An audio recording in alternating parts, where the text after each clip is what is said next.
Good morning, my dear students. How are you all today? I hope you all are fine and staying healthy at home. Students, today we will start our new chapter, chapter number 6, fractions. So what are the fractions? Have you studied about it in your previous classes?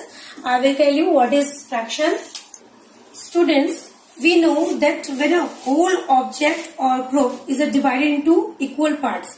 Suppose कीजिए मैं यहाँ एक circle ले रही हूँ, इसे मैंने divide कर दिया हाफ में इस लाइन से. Now this circle is divided into 2 equal parts. ये भी इसका हाफ पार्ट है और ये भी इसका हाफ पार्ट है. Each part is called a fraction. यहाँ ये दोनों पार्ट्स जो हैं these are called fraction. So fraction is a part of whole. Basically what is a fraction? Fraction is a part of whole. Fraction जो होता है वो किसी पूरी संख्या का, पूरा ऑब्जेक्ट जो होता है आपका, उसका कोई पार्ट होता है, उसका कोई हिस्सा होता है. So we know that when a whole object और अ ग्रुप, यानी आप किसी ऑब्जेक्ट को, किसी ग्रुप को या किसी थिंग को जब आप डिवाइड करते हो इक्वल पार्ट्स में, सो फ्रैक्शंस आर मेड, वहां फ्रैक्शंस बनते हैं. Each fraction is written in numerator upon denominator. जो फ्रैक्शंस होते हैं उसे हम a अपॉन बी की फॉर्म में लिखते हैं. ऊपर वाली नंबर को हम न्यूमरेटर और नीचे वाले नंबर को हम डिनोमिनेटर कहते हैं. सपोज कीजिए दिस इज एन ऑब्जेक्ट. ये आपका एक सर्कल है, इसे मैंने हाफ पार्ट में डिवाइड किया है इस लाइन से. अब इसके 2 पार्ट्स हो गए हैं. एक हाफ सर्कल यहाँ है, एक हाफ सर्कल यहाँ है. तो आप इसे कैसे डिनोट करेंगे? आप टोटल वैल्यू को तो लिखते हैं न्यूमरेटर में. आपका एक सर्कल था कंप्लीट होल. होल क्या था हमारा? एक सर्कल, मैंने ऊपर लिख दिया. और आप नीचे लिखते हैं divided parts. How many parts you have divided in this object. आपने इस ऑब्जेक्ट के कितने पार्ट किए हैं? Total 2. So we will write 2 in denominator. Here 1/2 is called fraction. यहाँ 1/2 क्या कहलाएगा? फ्रैक्शन. यहाँ 1/2 हमें बता रहा है that circle is divided into 2 part. एक पार्ट के, एक ऑब्जेक्ट के आपने 2 पार्ट्स किए हैं. So it is called the fraction. Okay, now students, now we will start our exercise 6.1, our first exercise of this chapter. What is fraction? I have told you fraction is a part of whole. When you have a whole object and you are going to divide this object into 2 or 3 or 4 equal parts, so fractions are made. वहाँ हमारे fractions बनते हैं. So fractions क्या होते हैं मैं आपको बता चुकी हूँ. So जो fractions होते हैं वो whole numbers के बीच में होते हैं. जैसे 2 और 3 के बीच में आपका क्या बनेगा? एक फ्रैक्शन. जो होल नंबर्स होते हैं हमारे कंप्लीट जो होते हैं, 2 एक कंप्लीट चीज है, 3 भी कंप्लीट है, लेकिन 2 और 3 के बीच में जो आएगा वो आपका फ्रैक्शन कहलाएगा. जैसे मैंने अभी आपको बताया 1/2 इट्स अ हाफ. ये क्या कहलाता है? हाफ. 1 का हाफ क्या होता है? 1/2. यानी कि आपने 1 को 2 पार्ट्स में डिवाइड कर दिया, तो कोई भी ऑब्जेक्ट आपका क्या हो गया? आधा हो गया, हाफ हो गया. So how will you represent? We will see in the exercise 6.1. Now we will do exercise 6.1 here. Question number 1 of 6.1 is write the following fraction in numbers. Here some numbers are given with fractions and we have to write in fraction form. हमें इन्हें numerator and denominator की forms में लिखना है. It is 2/3. 2/3 means 2 आपके object हैं और उसके 3 पार्ट्स किए गए हैं टोटल. ओके स्टूडेंट्स, आपके 2 ऑब्जेक्ट्स है टोटल और उसके 3 पार्ट्स किए गए हैं. So you will denote this fraction by 2/3. Next एक और ले सकते हैं आप एग्जाम्पल 1/8. 1/8 जैसा लग रहा है आपको. 1 ऑब्जेक्ट के 8 डिवाइडेड पार्ट्स किए गए, इक्वल पार्ट्स किए गए. So you will denote this fraction by 1/8. Like question number 2 is write numerator and denominator in the following. As you see there is a fraction 3/8. आपको 3/8 क्या दे रखा है? एक फ्रैक्शन दे रखा है. मैं आपको बता चुकी हूँ the upper number is called the numerator and the lower number is called the denominator. So आपसे ही पूछ रहा है 8 is, what is 8 here? तो 8 क्या है हमारा? Denominator. Write D for denominator and N for numerator. Let's do the another question of this. In 5/8, what is 5? 5 क्या है यहाँ पर बेटा? It's a numerator. I hope you all have understood. Now question number 3 is right the fraction. यहाँ आपको बेटा numerator और denominator दिया हुआ है. आपको इनका यूज करते हुए एक फ्रैक्शन बनाना है. सो फ्रैक्शन की फॉर्म क्या होती है? Numerator upon denominator. Numerator is equal to 4 here and what is denominator? It is 7. So our required fraction is 4 by 7. Let's do the another one. Numerator is 4 and denominator is 9. What will be the fraction? Yes, it is 4 by 9. Okay, now move to our another question. Question number 4. Students, our question number 4 is, in each picture write the fraction that is colored. Now what you have to do बेटा, आपको यहाँ हर एक question में एक picture दिया होगा, इसे equal part में डिवाइड किया हुआ है. सपोज कीजिए मेरे पास यहाँ एक रेक्टेंगल है, इसे मैं इक्वल पार्ट में डिवाइड कर रही हूँ. 1, 2, 3 and 4. ये 4 पार्ट्स है इस रेक्टेंगल के. तो आप इसे फ्रैक्शन के लिए फ्रैक्शन की फॉर्म में कैसे लिखेंगे? सबसे पहले मैं शेड कर देती हूँ. सपोज कीजिए मैं एक पार्ट को शेड कर देती हूँ. सो मैंने कंसिडर क्या किया यहाँ पर? Only 1 part. और टोटल कितने पार्ट्स हैं यहाँ? 4 parts. So what is a fraction? Fraction is we are assuming the 1 part of this whole object. हम कितने अज्यूम कर रहे हैं? ओनली 1 पार्ट हम इसका अज्यूम कर रहे हैं रेक्टेंगल का. और टोटल कितने पार्ट्स हैं इसमें? 4. सो what is the fraction? Fraction is assuming part upon the total parts. आप नीचे लिखोगे डिनोमिनेटर में टोटल पार्ट्स, जितने पार्ट्स में आपका जो ऑब्जेक्ट है, जो ग्रुप है, उसको डिवाइड किया गया है.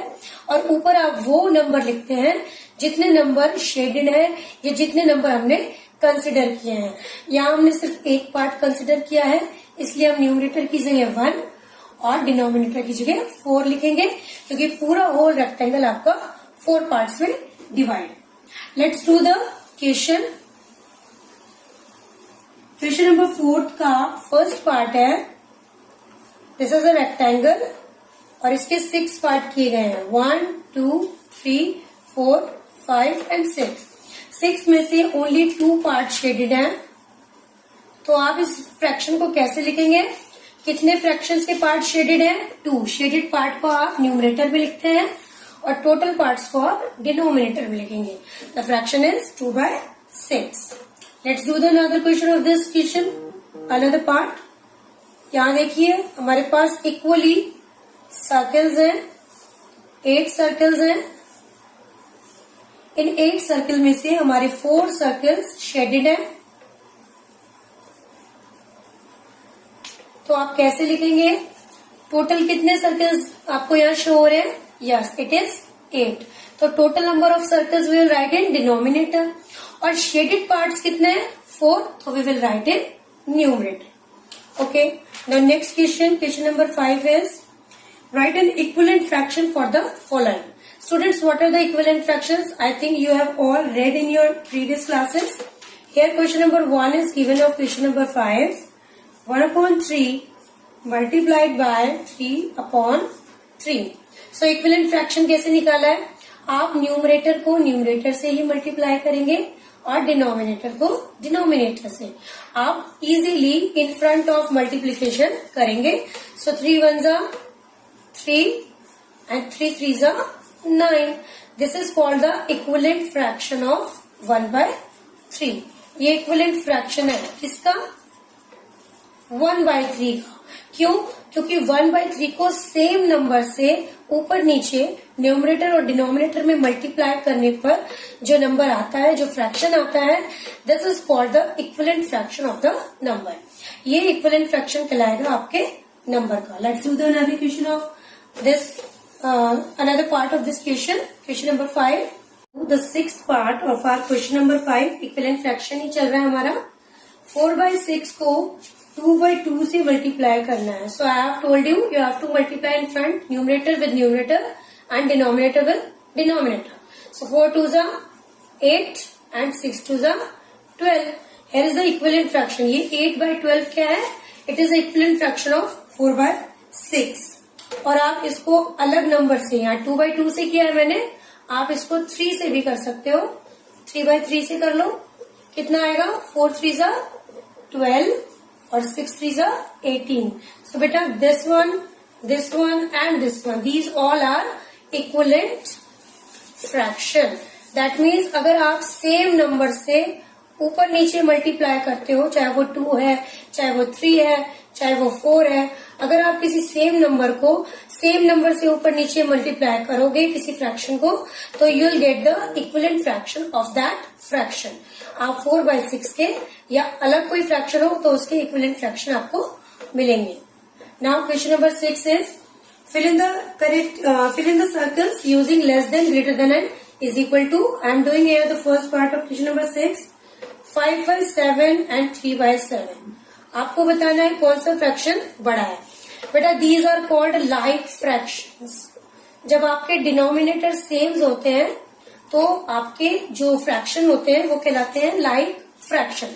यहाँ देखो आपके डिनोमिनेटर सेम है, इसमें भी 7 है, इसमें भी 7 है, so these are like fraction. जब ऐसा होता है, जब आपके पास लाइक फ्रैक्शन होते हैं तो आप कंपेयर करते हो न्यूमरेटर से। अगर आपका न्यूमरेटर ग्रेटर है तो आपका वही वाला फ्रैक्शन भी ग्रेट होगा, यानी कि यहाँ 3/7 छोटा है और 5/7 बड़ा है। अगर न्यूमरेटर में 2 नंबर में से किसी एक नंबर में ग्रेटर वैल्यू है तो वो फ्रैक्शन भी ग्रेटर होगा, दूसरा वाला आपका स्मॉलर होगा। Let's take the another part of this question, 7/8 and 3/8। Similarly मैंने आपको बताया था these are like fraction, denominator are same, so हम न्यूमरेटर कंपेयर करेंगे, जो ग्रेटर वैल्यू होगी न्यूमरेटर में वही आपका ग्रेटर फ्रैक्शन होगा easily. Now moving to our question number 7। What is question number 7? Question number 7 is arrange the given fractions in ascending order. Now we have to arrange some fractions in ascending order. I am taking here the second part of this question, 1/3, 1/5, 1/7 and 1/4. Students, as you can see, these are different numbers, different fractions with different denominator. Okay, so these are unlike fractions. ये सारे कैसे हैं? Unlike fractions है, like fractions तो नहीं है ये। इनके सबके डिनोमिनेटर्स कैसे हैं? डिफरेंट डिफरेंट है ना। अच्छा, अब इनके न्यूमरेटर सेम है, ओके, नाउ इनके डिनोमिनेटर डिफरेंट है। So what you have to do, when numerators are same and denominators are different, जब न्यूमरेटर्स सेम होते हैं, डिनोमिनेटर्स डिफरेंट होते हैं, तो जितना छोटा डिनोमिनेटर होता है आपका, अगर डिनोमिनेटर में स्मॉलर वैल्यू है तो वो फ्रैक्शन जो होता है वो उतना ही ग्रेटर होता है। ओके, अब यहाँ सबसे स्मॉलर वैल्यू क्या है? Yes, 3। So it is the greatest fraction. Greatest fraction है, हम असेंडिंग ऑर्डर में लगा रहे हैं तो हम सबसे लास्ट में लगाएंगे। इस हिसाब से हमारा सबसे छोटा फ्रैक्शन कौन सा हो गया? This one. This one will come first, 1/7। जितना डिनोमिनेटर में बड़ी वैल्यू होती है, अगर आपके न्यूमरेटर सेम हो, अगर आपके डिनोमिनेटर में कोई वैल्यू जितनी ज्यादा बड़ी होती है तो आपका वो फ्रैक्शन उतना ही छोटा होता है। तो सबसे पहले आपका सबसे छोटा फ्रैक्शन 1/7, उसके बाद 1/5, देन 1/4, देन 1/3। सिमिलरली आप दूसरा पार्ट कर सकते हैं, part number 4, 2/7, 1/7, 3/7 and 4/7। Look students, यहाँ पर सारे आपके डिनोमिनेटर सेम है, तो ये कौन से फ्रैक्शंस है? Like fractions. Like fractions compare करना इजी है। इसमें जो आपके न्यूमरेटर में छोटा नंबर होता है वही छोटा फ्रैक्शन होता है। सबसे छोटा फ्रैक्शन क्या हुआ? 1/7। Next 2/7, next 3/7 and last is 4/7। So it's an easy way to do ascending and descending order. Our last question is question number 8. Arrange the following numbers, following fractions in descending order. I am doing here the first part of question number 8.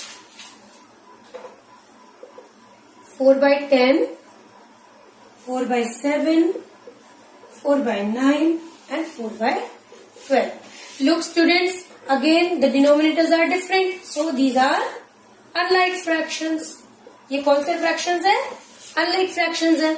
और मैंने आपको बताया है जब fractions unlike होते हैं, numerator same होते हैं और डिनोमिनेटर डिफरेंस होते हैं, तो हम क्या करते हैं, जितनी छोटी वैल्यू नीचे होती है वो फ्रैक्शन उतना ही बड़ा होता है. तो सबसे छोटी वैल्यू कौन सी है नीचे? This one. तो दिस इज ग्रेटर फ्रैक्शन. तो हम सबसे पहले इसको लिखेंगे क्योंकि we are arranging in descending order. तो सबसे बड़ा क्या है? 4/7. उसके बाद क्या आएगा आपका? यस, 4/9. उसके बाद 4/10 और सबसे छोटा है आपका fraction 4/12. Let's do the another fraction. Fraction number 4. और I am doing here the second part. 3/12, 7/12, 2/12 and 6/12. Students, all the denominators are same. These are like fractions. Like fractions तो easy है कंपेयर करना. जितना छोटा वैल्यू ऊपर होता है वो फ्रैक्शन उतना ही छोटा होता है. तो सबसे छोटा वैल्यू ऊपर क्या है? This one. और सबसे बड़ा कौन सा है? This one. हम डिसेंडिंग में अरेंज कर रहे हैं ना, so we will take the greater value first. So greater value will be 7/12. उसके बाद 6/12, then 3/12 and then 2/12. So students, I hope you all have understood this concept of fraction, and easily all the questions you have to do in your book only, and you will be able to do these sums. So till then, take care, goodbye, and do your studies well.